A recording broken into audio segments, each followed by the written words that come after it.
Hello दोस्तों ये इस पेपर का सेकंड पार्ट है।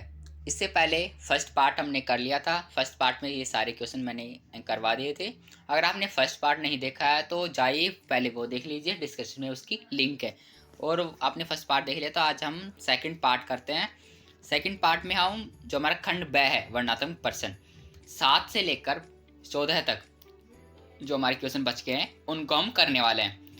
देखिए जो 7 क्वेश्चन होता है वो आपका ना किसी मतलब कहीं पे आपने पढ़ा है और ना ही आपने कहीं टीचर ने आपको सिखाया है। ये ऐसा क्वेश्चन है। देखिए क्वेश्चन क्या है, ध्यान से देखिए। निम्नलिखित दिए गए 3 शीर्षकों में से किसी एक शीर्षक पर लगभग 120 शब्दों में रचनात्मक लेख लिखना है आपको। एक 3 आपको ये दे रखे हैं, 3 आपके लिए एक सब्जेक्ट दे रखे हैं, 3 आपके लिए शीर्षक दे रखे हैं, 3 टाइटल दे रखे हैं, ऐसे मान लीजिए आप। इन तीनों में से आपको एक पर एक लेख लिखना है। देखिए इसमें बहुत बच्चे कंफ्यूज होते हैं कि इसमें लिखना क्या है, क्योंकि उन्होंने पढ़ा नहीं है इसे, ना कभी समझा है और ना ही कभी लिखने की कोशिश की है। तो पेपर में ऐसा क्वेश्चन आपके एक ज़रूर आएगा, 5 नंबर का आएगा। और जितना आप लिखेंगे, जितने आपके उसमें विचार होंगे, जैसे आपने लिखने का तरीका होगा, उसी के आधार पर आपके मार्क्स मिलेंगे। देखिए इसे लिखना कैसे होता है। अब इसमें पूछा है दिखाओ की संस्कृति। तो आप स्टार्ट ऐसे कीजिए कि भारत की संस्कृति धीरे धीरे नष्ट होती जा रही है। अब जो संस्कृति चल रही है वो ऐसी संस्कृति आ गई है कि ना किसी का आदर होता है, ना किसी का सत्कार होता है। आप इस तरीके से स्टार्ट कीजिए कि जो एग्जामिनर है वो पढ़ने वाला स्टार्ट की 2-3 लाइन में ये समझ जाए कि हाँ बच्चे ने कुछ लिखा है इसमें और उसे ज़रूर मार्क्स देने चाहिए। तभी आपको पूरे 5 मार्क्स मिलेंगे। वरना आपने लिख दिया ऐसे चलो कोई नहीं, तो फिर आपको कम मार्क्स मिलेंगे। 120 शब्दों में आपको लिखना है, कम से कम 1 से 1.5 पेज ये आपको लिखना है। और इसमें लिखावट के आधार पे आपको मार्क्स मिलेंगे। पैराग्राफ में लिखना है, पहले एक पैराग्राफ लिख दिया, थोड़ा परिचय दे दिया, फिर 2 पैराग्राफ से 3 पैराग्राफ, 3 पैराग्राफ में आपको बांट देना है। तो सही है, ऐसे ही आपको लिखना है। बाकी इन तीनों के आंसर मैं आपको इसके आंसर दिखा दूंगा। मैं आपको तीनों के आंसर आपको प्रोवाइड करवा दूंगा, अभी दिखा दूंगा मैं इसी वीडियो में। तो इसको लिखने की कोशिश कीजिए आप, क्योंकि ये जो होते हैं इसमें आपके विचार देखे जाते हैं, ऐसे विचार जो कि आपने कभी सोचे नहीं है। ऐसी आपकी दिखावे की संस्कृति, जैसे ही मैंने बस पकड़ी, तो ये आपके रोज के काम होते हैं। जैसे आपने बस पकड़ी है, कोई भी आपको याद हो कोई भी घटना, जब भी आप जल्दबाजी में बस पकड़ते हैं इस पर आप लिख सकते हैं, कोई वो नहीं है प्रॉब्लम। मधुर वचन है औषधि, कटु वचन है तीर। मतलब आप मीठा बोलते हैं तो वो वचन मतलब औषधि होता है, हमारे लिए उपचार होता है। अगर आप कठोर वचन यानी कि कठोर वचन बोलते हैं, तेज चिल्लाकर बोलते हैं, तो वो तीर होते हैं जो चुभते हैं इंसानों को। तो इसी पर आपको तीनों में से एक विषय जो आपको अच्छा लगे, मेरे हिसाब से दिखावे की संस्कृति आपके लिए बहुत अच्छा रहेगा, आप इस पे लिखिए। और हो सकता है एग्जाम में ऐसे विषय आएंगे जिनसे आप परिचित कम होंगे, ऐसे विषय आएंगे। अब 8 हम क्वेश्चन देखें। 7 में कोई और प्रॉब्लम हो तो आप बता सकते हैं कमेंट में, और मैं उसका सॉल्यूशन बता दूंगा आपको।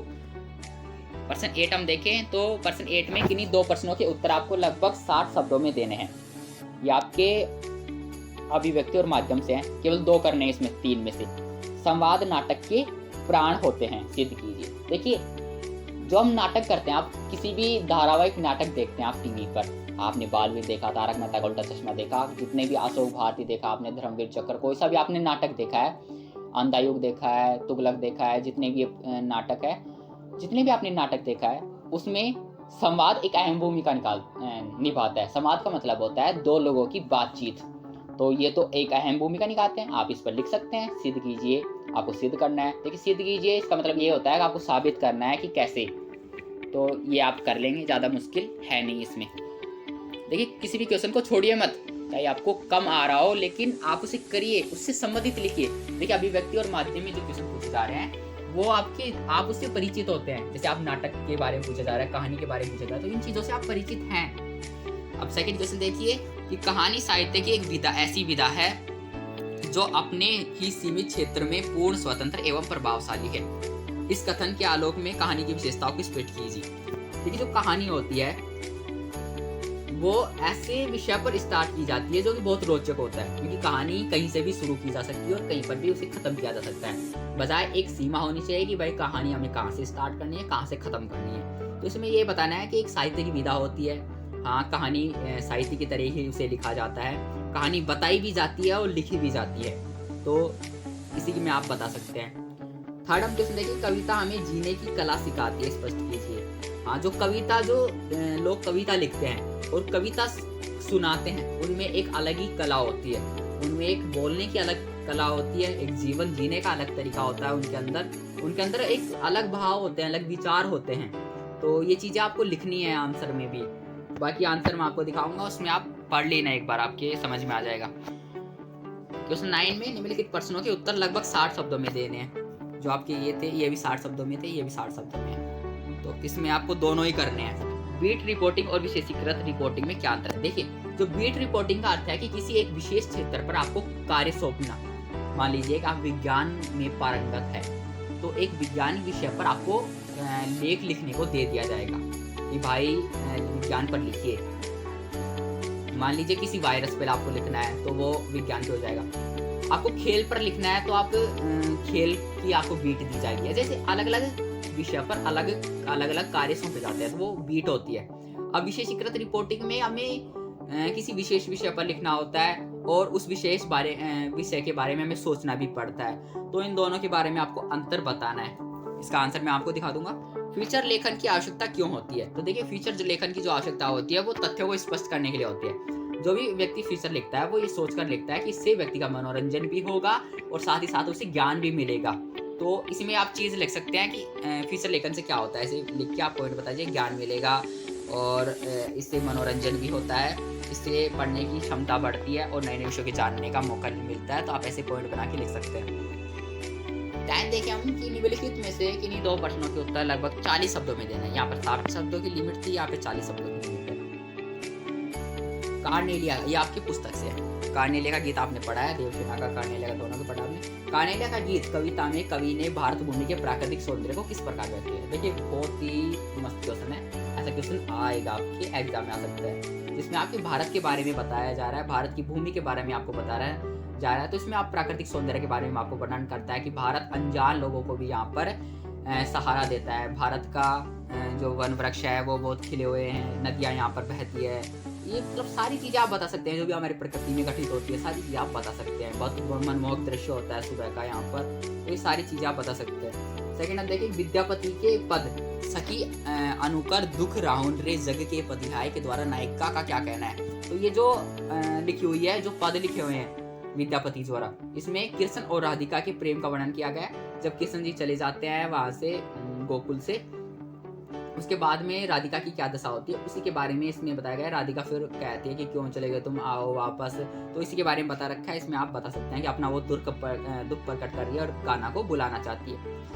थर्ड हम देखिए, वसंत आया कविता में कवि की क्या चिंता है? तो देखिए, वसंत आया जो लिखा है रघुवीर सहाय जी ने ये कविता लिखी है। इसमें उन्होंने ये बताया कि जो वसंत आने का पता हमें कैलेंडर से लगता है। अब मनुष्य को जो वसंत आने का पता लगता है वो छुट्टी से, ऑफिस की छुट्टी होती है तब उसे पता लगता है और कैलेंडर को देखकर पता लगता है। प्रकृति में जो परिवर्तन होता है उनसे उनको वसंत का पता नहीं लगता है। तो इसमें यही चिंता उनको बता रहे कि आने वाले युग का क्या होगा। तो ये चीज़ें उसमें कवि की चिंता है। 11 जो आपका ये व्याख्या का है, आपको इसमें व्याख्या करनी होती है। व्याख्या से बच्चे बहुत घबराते हैं, लेकिन मैं आपको बताऊंगा एक तरीका, पैटर्न कि कैसे आपको व्याख्या करना है। पहले आप इसको पढ़िए। तोड़ो तोड़ो तोड़ो, ये ऊसर बंजर तोड़ो, ये चरती पड़ती तोड़ो, सब खेत बनाकर छोड़ो। मिट्टी में रस होगा जब पोसेगी बीज को, हम इसको क्या कर डालें, इस मन की खींच को, गोड़ो गोड़ो गोड़ो। तो ये जो कविता है आप सोचिए कहाँ से लिखा है। मैं आपसे पहले पूछता हूँ कि आप बताइए कविता किस लेखक द्वारा लिखी है, मतलब किस कवि द्वारा लिखी गई है? तो ये जो कविता है वो रघुवीर सहाय द्वारा लिखी गई है। पहली कविता में तो उनकी देखिए दो कविताएं हैं, दो पार्ट है, एक वसंत आया और एक ये तोड़ो तोड़ो तोड़ो। तो इसमें तोड़ने की बात क्या कर रहा है वो? देखिए, एक कविता के माध्यम से कहना चाहता है कि जो हमारी जितने भी पारिवारिक बंधन होते हैं इन सबको हमें तोड़ना चाहिए, हमें इनके मोहजाल में नहीं फंसना चाहिए और आगे अपना काम करना चाहिए। तो जो सूखी भूमि बताई गई है उसके बारे में भी इसमें बताया गया है। तो इसमें आपको कविता अगर आपको पहली वाली करने हैं तो आप पहली वाली कीजिए, और आपकी अथवा में भी दे रखी है देखा विवाह आमूल नवल का। हाँ, ये तो बहुत ही अच्छी कविता है, जो कि सरोज स्मृति कविता है। जो किसने लिखा है? हाँ, सूर्यकांत त्रिपाठी निराला जी द्वारा लिखाया गया। उनका जीवन बहुत ही दुखों से गुजरा था। उनकी पत्नी का भी मौत हो गई थी, उनकी माँ का भी मौत हो गई थी, और कम उम्र में उनकी माँ का और पत्नी की भी मौत हो गई थी। घर के सारे परिवार के सदस्य एक एक करके चले बसे। लास्ट में उनका जो सहारा था वो उनकी बेटी थी सरोज, उनकी भी मृत्यु हो गई थी। तो उसी के बारे में ये कविता है। तो अगर आपने कविता पढ़ी है तभी आप इसके बारे में लिख पाएंगे। तो एक बार आपको कविता ज़रूर पढ़नी है, समझना है क्या है। तो देखिए जो लिखने का पैटर्न क्या होता है, पहले का जो पैटर्न होता था वो ये होता था कि सबसे पहले हमें संदर्भ लिखना है। संदर्भ हमने मान लिए लिख दिए। संदर्भ में हमें 2 चीज़ें लिखनी होते हैं, कविता का नाम और कवि का नाम, ये संदर्भ हो गया। अब प्रसंग लिखना है हमें। प्रसंग में क्या होता है कि हमें जो कविता मतलब थोड़ा सा परिचय बताना है, कविता क्या है, किस बुक से लिया गया है और कविता में क्या कहना चाहता है कवि, तो ये सब हमें प्रसंग में लिखना होता है। उसके बाद व्याख्या होती है और उसके बाद विशेष होता है। तो ये पैटर्न था पहले का। अब क्या होता है कि अब आपको ऐसे नहीं लिखना है, अब सीधे आपको प्रसंग लिखना है। प्रसंग आप ऐसे एग्जाम में लिखिए, कोई आपके मार्क्स नहीं काटेगा। प्रसंग आप लिख लीजिए। प्रसंग में आपको ये बताना है कि ये इस कविता का नाम है तोड़ो और इसके जो लेखक है वो रघुवीर शाह है। यह कविता हमारे अंतराभाग 2 में संकलित है। इस कविता में कवि ये कहना चाहते हैं। आप ये सारी चीज़ें प्रसंग में लिख दीजिए, ये सारी चीज़ें इसी में बता दीजिए आप। फिर व्याख्या आपको शुरू करनी है। व्याख्या आपको कम से कम 1 से 1.5 पेज में लिखनी है और फिर आपको विशेष लिखना है। विशेष में 6-7 पॉइंट आपको लिख देना है, ये आपको विशेष लिखना है। तो ऐसे आपको करना है। और सबसे पहले आपको अगर अथवा का करना है, ये करना है, तो आपको संकेत लिख देना है। संकेत का मतलब होता है कि आपने ये तोड़ो तोड़ो लिख दिया, ऊपर तोड़ो तोड़ो लिख दिया और बीच में डैश डैश डैश देके नीचे का लिख दीजिए आप गोड़ो गोड़ो गोड़ो। तो ये संकेत होता है कि पता चल जाएगा एग्जामिनी को कौन सी कविता कर रहा है वो। ऐसे इसमें लिखा है तो देखा विवाह आगे का लिख दीजिए, फिर पीछे का लिख दीजिए उच्छ्वास संग। ये संकेत होता है आपका। तो ऐसे आपको कविता करनी है। देखिए जो कविता होती है उसमें आपको कविता का नाम और कवि का नाम जरूर पता होना चाहिए, क्योंकि सबसे पहले एग्जामिनर यही देखता है कि बच्चे ने कवि का नाम सही लिखा है, कविता का नाम सही लिखा है और आगे का जो टाइटल है, हेडिंग है, वो सही लिखी है या नहीं लिखी है। बाकी का आप जो व्याख्या करते हैं उसमें हाँ थोड़ा सा आप अपनी तरफ से भी लिख सकते हो, उसमें सही मतलब पूरा आप उसे जरूरी नहीं है कि आप बिल्कुल ही वैसे लिखें किताब की भाषा, आप अपनी भाषा में उसे लिख सकते हैं। लेकिन आप जो कवि का नाम है, कविता का नाम, उसे सही लिखना आपको। और उन्हीं की जो विशेष की लाइन होती है उन्हें भी आपको सही लिखना है, एक एक पॉइंट वाइज लिखना है, आपको पॉइंट वाइज लिखना है। तो ये आपकी कविता करने का ढंग होना चाहिए। और बाकी जैसे आप करते हैं वैसे आप कीजिए। और अब हम 12 क्वेश्चन देखें तो इसमें किन्हीं 2 प्रश्नों के उत्तर आपको देना है 40 शब्दों में। फर्स्ट क्वेश्चन है, संवाद पहुंचाने का काम सभी नहीं कर सकते। आदमी भगवान के घर से संवादिया बनकर आता है। क्या आप कहानीकार के इस कथन से सहमत है? तर्क सहित उत्तर दीजिए। जो आपकी फणीश्वर नाथ रेणु जी द्वारा लिखी हुई है कविता है, वो जो पाठ आपका लिखा हुआ है संवादिया, उसी से ये लिया गया है। उसमें जो संवादिया होता है उसके बारे में लिखा गया है कि जो समाज पहुंचाने का काम होता है, जो सूचना पहुंचाने का काम होती है, वो संवादिया की होती थी पहले के ज़माने में। आज के ज़माने में तो हम टेक्नोलॉजी से अपनी सूचना पहुंचा देते हैं, फ़ोन से पहुंचा देते हैं, व्हाट्सएप के जरिए, इंटरनेट के जरिए हम सूचना पहुंचा देते थे। लेकिन पहले के लोग क्या करते थे कि पहले डाक भी नहीं हुआ करते थे। तो पहले एक गांव का ही निवासी होता था तो वही संवाद पहुंचाता था एक जगह से दूसरी जगह। तो उसी के बारे में लिखा गया है कि समाज पहुँचाने का काम उसी होता है। तो वो बड़ी बहुरिया का संवाद पहुँचाता है अपने उसके मायके। तो ये सब चीज़ें उसमें आपको आपने पढ़ रखा होगा। वो संवाद क्यों नहीं पहुंचा पाता वो, तो ऐसा भी क्वेश्चन आ जाता है कि संवाद क्यों नहीं पहुंचा पाता। जो संवादिया होता है वो संवाद क्यों नहीं पहुंचा पाता, क्योंकि बड़ी बहुरिया की दशा ऐसी हो रही थी क्योंकि वो मायके अब जाना चाहती थी, लेकिन वो चाहता था, संवादिया ये चाहता था अगर वो मायके चले जाएंगे तो हमारी गाँव की इज्जत भी चली जाएगी, इसलिए वो कमा के उनको खिलाएगा और वहीं रखेगा, मतलब उन्हें गाँव नहीं जाने देगा, उनके पैर नहीं जाने देगा, इसलिए वो संवाद वहाँ पर नहीं कह पाया। और सेकंड इसमें है कि जब आदमी उजड़ेगा तो पेड़ हरे भरे रहकर क्या करेंगे। इसी कारण आम के पेड़ों पर न तो बौर आता है और न फल लगते हैं। इस कथन के आलोक में मनुष्य और प्रकृति के संबंधों पर प्रकाश डालिए। तो जो ये आपका पूछा गया है, ये उससे पूछा गया है जहाँ मतलब जहाँ न कोई वापसी। तो आपका जो निर्मल वर्मा जी द्वारा जो लिखा गया है उसी से ये पूछा गया है। तो इसमें ये पूछा गया है कि अब पेड़ धीरे धीरे उजड़ रहे हैं, क्योंकि जो अमझोर होता है वहाँ पर जहाँ पर आम लगते थे जो उनका गांव था अमजोर, जहाँ पर चारों तरफ आम के पेड़ होते थे, वहाँ से आम के पेड़ भी गायब हो गए। ना वहाँ पर बोर आता है, क्योंकि वहाँ से जो फैक्ट्री लगाने वाले हैं उन्होंने वहाँ के पेड़ों को काट दिया और वहाँ के गाँव को नष्ट कर दिया। तो उसी पर वो चिंता व्यक्त करते हैं अपनी। बाकी इन सभी का आंसर मैं आपको दिखा दूंगा, ये मैं आपको बार बार कह रहा हूँ। इसकी आंसर की पीडीएफ है, मैं आपको अभी दिखा दूंगा लास्ट में। थर्ड हम देखें, मनोकामना की गांठ भी अद्भुत अनूठी है, इधर बांधो उधर लग जाती है, कथन के आधार पर पारो की मनदशा का वर्णन कीजिए। ये दूसरा देवदास से ममता कालिया ने जो लिखा है, दूसरा देवदास, संभव और पारो। तो उनको कैसे पहली नज़र में कैसे प्रेम हो जाता है उसी के बारे में बता रखा है। जब वो संभव मिलना चाहता है पारो से, तो वो देवी माता की गांठ बांध के आता है कि हाँ मुझे मिल जाए दोबारा वो। तो उसी के बाद में जब उन्होंने गांठ बांध के वो चलता है, तो फिर बाद में उसके मिल जाती है वो पारो। तो उसी के बारे में बताया गया है कि गांठ कितनी अद्भुत होती है। इसमें भगवान की प्रार्थना के बारे में दर्शाया गया है।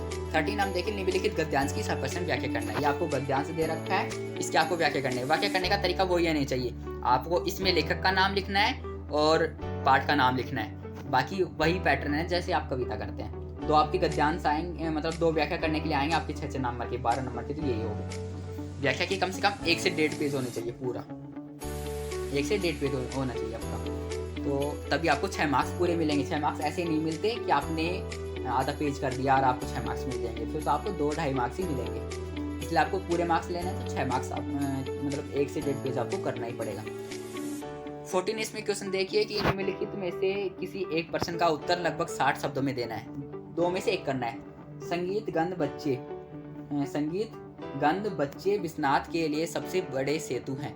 काल इतिहास को पार करने के प्रस्तुत कथन के आधार पर बताइए कि गंध के संबंध में विश्वनाथ किस तरह जुड़ा हुआ है। तो जो बिस्कोर की माटी है उसके बारे में बताया रखा है। जब वो अपनी माँ का दूध पीता है तो उसके गंध भी भोगता है वो, तो उसी के बारे में बताया रखा है।